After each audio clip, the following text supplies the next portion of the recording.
If you care about real history and practical survival knowledge, this channel exists for you. And before we go any further, make sure you subscribe and share this video with someone who values hard-earned lessons from the past. What we're about to cover is not trivia, not nostalgia, and not a gimmick. This is a wartime heating method developed under pressure, refined by necessity, and largely forgotten once electricity became common again. It kept civilians alive during blackouts, fuel shortages, and bombed-out winters during World War II. And it still works right now with materials most people can source today. Why this matters more than ever, and why historians often overlook it. During the war, heating was not a convenience. In occupied Europe, Britain during the Blitz and across Eastern Front civilian zones, fuel was rationed, electricity was unreliable or non-existent, and winter cold killed as effectively as enemy fire. Large stoves required coal that civilians didn't have. Electrical heaters were useless when grids failed. What emerged instead were compact, low-fuel, no-electricity heating solutions designed to trap and reuse heat rather than generate more of it. One of the most effective of these was the candle-based radiant heat enclosure, a system quietly used in apartments, shelters, and rural homes. The wartime principle behind the method, and, well, why it actually worked. The core idea was simple, but deeply practical. Heat loss kills efficiency, not lack of flame. A single candle produces very little heat in open air, but when enclosed properly, that heat can be captured, concentrated, and slowly released into a small space. During the war, civilians used stacked ceramic or clay structures over candles to absorb heat and radiate it outward. This was not folklore. Ceramic has high thermal mass, meaning it stores heat and releases it gradually. The candle burns continuously at a stable rate, and the enclosure turns a weak heat source into a sustained, radiant heater. How civilians actually built and used this during the war.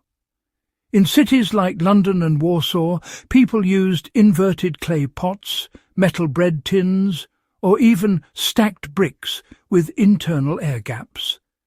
A candle or small oil lamp sat at the base. The structure was placed on a non-flammable surface, often inside a room already sealed with blankets over doors and windows. The goal was not to heat the entire house. It was to create a survivable microclimate in one room. Families slept, worked, and ate in that space. The heater ran continuously for hours on minimal fuel, something impossible with open fires or coal stoves.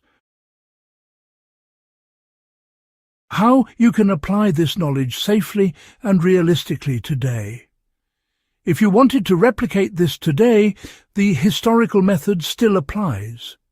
You use a thick ceramic or terracotta enclosure placed over a candle, ensuring there is airflow at the base and an escape path for heat at the top.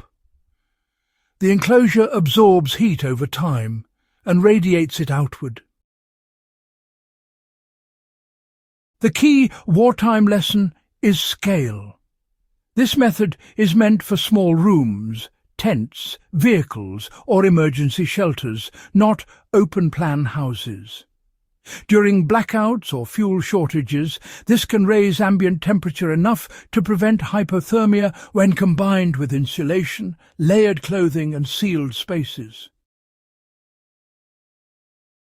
What wartime users understood about insulation that most people forget is actually quite important. The heater alone was never the solution, you know. During World War II, civilians aggressively insulated their living space. Windows were covered with heavy curtains, newspapers, or even cardboard. Doors were sealed with rolled fabric, and floors were layered with rugs or straw. Heat loss was treated as the enemy, plain and simple. When people today say candle heaters don't work, they are usually ignoring insulation entirely. Wartime users did not make that mistake, and that is exactly why the system worked for them. The risks and the rules.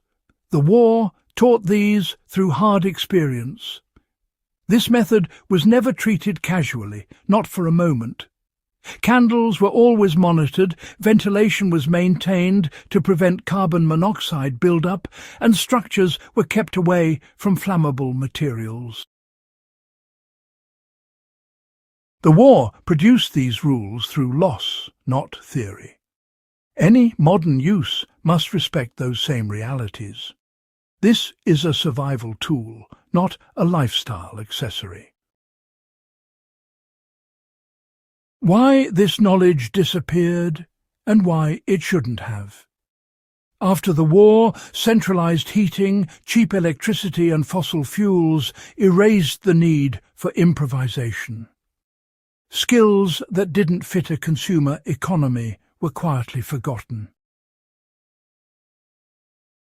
Historians often focus on weapons and battles, but survival technologies like this shaped civilian endurance just as much as any military decision.